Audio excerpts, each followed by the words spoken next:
When I say that I like or appreciate a play by Shakespeare, usually what I mean by that is that I like certain passages in a play by Shakespeare.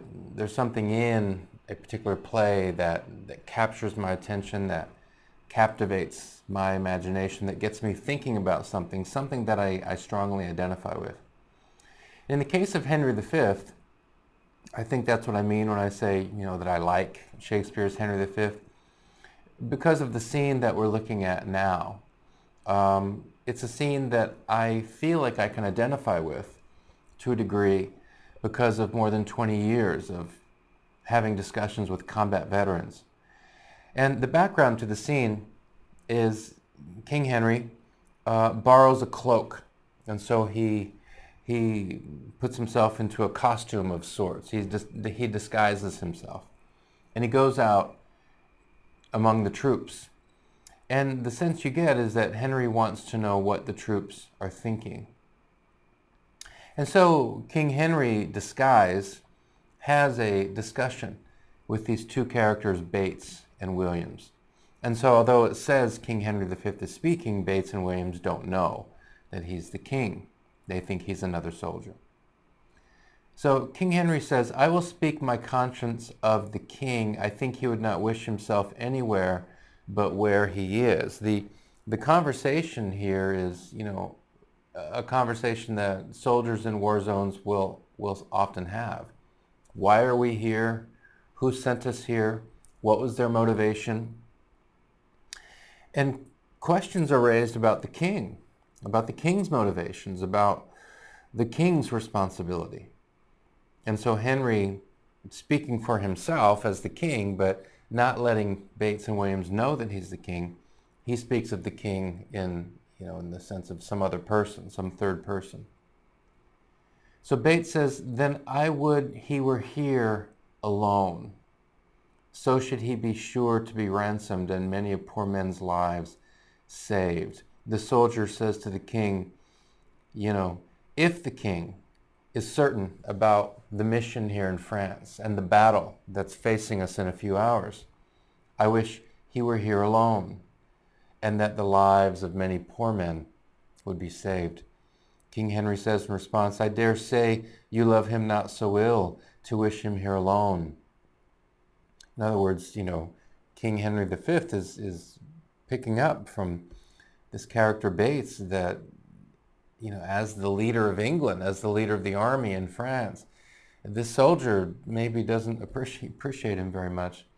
"Methinks I could not die anywhere so contented as in the king's company." So Henry responds, well, if you die in battle, would you not want to die in the company of the king? His cause being just and his quarrel honorable. Henry V asserts here that his cause is just. He asserts that his quarrel with France is honorable. And Williams responds, "That's more than we know." In other words, we're not sure. Henry V asserts that his cause is just. Williams says, we're not sure about that. Now, whether Williams actually knows what the argument is, right? In a different discussion, we saw that early in the play, some bishops make an elaborate historical argument for why Henry should claim territory in France and then, if necessary, fight for it. And then even earlier in the play, we see that the bishops have their own interests.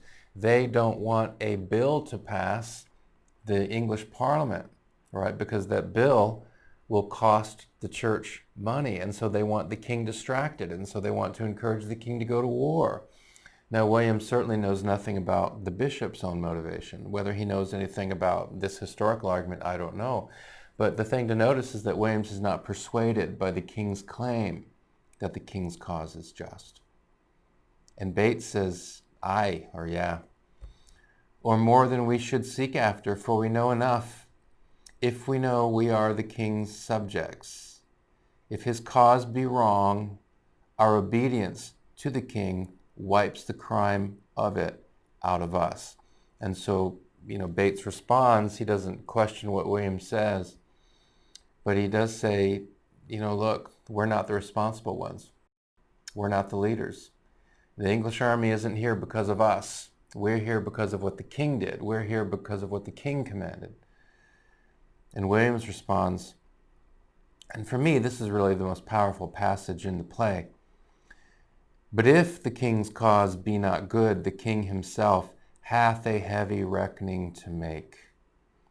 When all those legs and arms and heads chopped off in battle shall join together at the latter day, that is, on judgment day, on the other side of this life, and cry all, we died at such a place, some swearing, some crying for a surgeon, some upon their wives, some poor, some left poor behind them, some upon the debts they owe, some upon their children rawly left. I am afeard there are few die well that die in a battle. Now if these men do not die well, it will be a black matter for the king who led them to it. Now this has got to be extremely difficult for the king to hear. Of course, Williams knows, or Williams doesn't know he's speaking to the king. As the king hears this soldier say, the death to come, the responsibility for that is on the king. The orphans that will be made today, that responsibility lies on the king. The debts that perhaps will go unpaid, those who will not get compensation for what they lent at some earlier time, because the debtor lies dead on the battlefield. All of that responsibility falls on the king. And if all of this happens for some bad reason, if all of this happened for a reason that is not justified, that is not good, then that responsibility also falls on the king. Henry responds with words that, honestly, I don't find very convincing myself. I find what Williams says powerful and poignant. The king's response, personally, I don't find so compelling. And one of the things Henry says is that the king is not bound to answer the particular endings of his soldiers.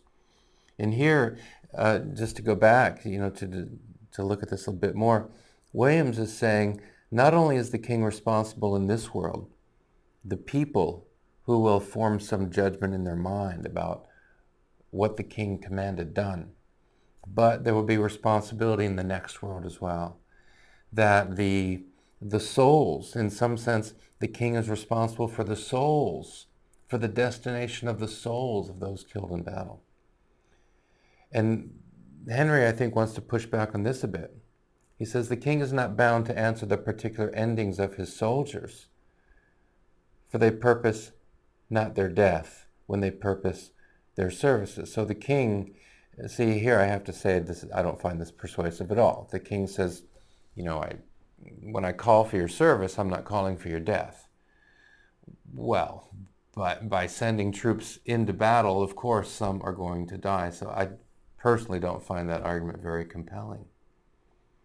Besides, there's no king, be his cause never so spotless.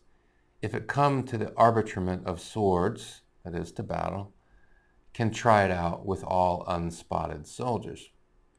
I think the idea here is if one of my soldiers, if he faces judgment in the world to come, if he faces post-life judgment for things he's done, and he leaves this world as a result of the battle, well, his post-life situation is not my problem, right? That's not my responsibility. And so the king is pushing back on that a bit, on this claim from Williams, that the king is responsible not only for what we experience here, but what we experience in the next world. The main theme here is the burden of responsibility that leaders have when they lead soldiers in the battle, when they send soldiers into battle, when they command that soldiers, other fighters will go into battle. That's one thing. And then also the theme of what the soldiers themselves feel. Why are we here? Why are we fighting? What is all of this sacrifice for? I was thinking about this as we look at another text, unlike most of the videos we're making in this series, there's not a whole lot of text. In this case, we are looking at more text. I was thinking of a phone call between President Lyndon Johnson and a senator named Richard Russell. In May of 1964, now in May of 1964, the Vietnam War really isn't the Vietnam War. I mean, hardly anybody's thinking about Vietnam. We don't have a significant number of troops that go into Vietnam until the next year, 1965. Hardly anybody's paying attention to Vietnam at this time. We have this telephone conversation between President Johnson and Senator Russell. You can hear audio of it. You can read the transcript. This is an excerpt from that. And what's clear is that even, well before the United States gets deeply involved in that war, well before the United States gets deeply involved in that Vietnam War, President Johnson and key members in the government with whom he speaks have very serious reservations about getting involved. Johnson feels the responsibility, and in May 1964, he has no conception whatsoever of the colossal burden that will fall on his shoulders, as eventually, by the time we get into 1968, over 500,000 American forces are in Vietnam. President Johnson has this phone call. He asks the senator, "What do you think about this Vietnam thing?" Senator Russell says, "It's the worst mess I ever saw. I just don't know what to do." President Johnson says, "Well, that's the way I've been feeling for 6 months." Senator Russell responds, "It appears that our position is deteriorating." Yeah, it's we're not going to give a lesson here on Vietnam, but things are getting bad, and they're going to get a lot worse. It looks like the more we try to do for them, the less they're willing to do for themselves. He's talking about the government of South Vietnam, which is always going to be a problem in this war. Trying to find reliable partners to work with in the government of South Vietnam. It's just a sad situation. There's no sense of responsibility there on the part of any of their leaders. I don't think the American people are quite ready for us to send our troops in there to do the fighting. President Johnson asks, "How important is it to us?" Senator Russell responds that it's not important a bit. And here to me is the poignant part that brings Williams to my mind. President Johnson says, "I've got a little old sergeant that works for me over at the house, and he's got 6 children. And I just put him up as the United States Army and Air Force and Navy." So he looks at this sergeant, and this sergeant becomes kind of a symbol for the military in general. And every time I think about making this decision, that is, of getting more deeply involved in Vietnam, and think about sending that father of those 6 kids in there, and what are we going to get out of his doing it? It just makes the chills run up my back. And Senator Russell responds, "I just can't see it." This has got to be extremely difficult for Vietnam veterans to hear these tapes, to read these transcripts. Because publicly, the president is speaking with confidence. Publicly, the president is speaking with resolve, but then we listen to these telephone calls. We hear his doubts. We hear his agonizing. And we wonder, why does he keep going? Why does he keep going? Why does he keep going? And there are answers to that. And again, it's not a history class, so we won't get into that. But here's the burden of responsibility, and recognizing that part of my burden is not only making the tough decision, but it also comes in the experiences of those whom I send into battle, like this sergeant. And suppose the sergeant doesn't live. The impact of that on those 6 kids. The impact of that on the children of those 6 kids. The soldier's burden, the leader's burden, and how these things get mixed up. To me, that's why this scene in Henry V is so poignant. When Williams is speaking so plainly, not knowing he's talking to the king, speaks so plainly about his own feelings. Who's responsible for this? Why are we here? Right? The king's reasons for bringing us here, they really need to be good reasons. I thought of this again as I was reading this book just last evening. Tim O'Brien's a Vietnam veteran. He describes in this book, there's a scene where the Vietnam veteran and the Vietnam veteran's daughter are in Vietnam. And the daughter asks, this whole war, why was everybody so mad at everybody else? And the veteran responds, I shook my head. Some people wanted one thing, other people wanted another thing, he said. And the girl says in response, well, what did you want? Nothing, I said, to stay alive. That's all? Yes. Kathleen, that's the daughter, she sighed. Well, I don't get it. I mean, how come you were even here in the first place? I don't know, I said, because I had to be. And there's that connection to Williams. Williams, and just to go back and look at it here, Williams and Bates are, they're having this conversation. Why are we here? What's the reason? It better be a good reason, right?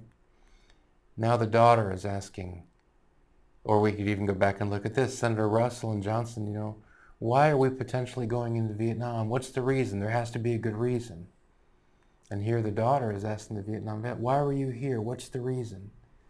And the Vietnam veteran says, I don't know. What was your goal? To stay alive. Right? Nothing about communism. The goal was to stay alive and to help the person next to me stay alive. And Kathleen sighs and says, well, I don't get it. I mean, how come you were even here in the first place? I don't know, the veteran says. Because I had to be. But why? O'Brien writes, I tried to find something to tell her, but finally I shrugged and said, it's a mystery, I guess. I don't know. Now, of course, Tim O'Brien knows that this Vietnam War was part of the Cold War. Right? Of course he knows that. But here we're talking about the experience of the individual soldier, the individual Marine, the individual airman, the individual sailor, who has his or her individual experiences and brings those experiences into the future. And people made decisions that led to those experiences. And the burden of those wartime experiences and the burden that the leaders carry who sent those people into those combat situations where those experiences are picked up. This is the web page of a website that I provide content for, War and Life Discussions with Veterans. And the photo there, that comes from a veteran who was interviewed, and his interview is posted at this site. And like a lot of combat veterans, this veteran has gone through life, decades, with a tremendous burden. He wouldn't talk about it for many decades. He would not talk about anything he experienced for decades. And we get 50 years on, and then finally he's willing to sit down and talk. And after, a couple hours after he sits down and talks about his experiences, he calls and says that he feels as if a heavy burden had fallen from his back, which doesn't make the memories go away and which doesn't make them any easier to live with, but at least they've been relieved, somewhat. This veteran has lived all of his life from his early 20s, now, more than 50 years on, with the memories that he's had because he was sent into a situation, into a war situation, into a combat situation. And who sent him there? President Johnson sent him there. And then we read that President Johnson himself was unsure. President Johnson himself was in a state of turmoil. And this gets at something of the burden of war. And I think that when Henry hears Bates, when Henry hears Williams, he picks up some of that. He feels that. He feels the weight of what they're saying. It's not a surprise then that it won't be long before we're going to see King Henry praying and asking God in prayer to protect his soldiers. He feels some of that burden. I think that sometimes wars are necessary. Sometimes there's nothing left to do but fight when all other options have been exhausted. But it always involves tremendous burden. The burden those carry who have to fight, and the burden those carry who have to send others to fight.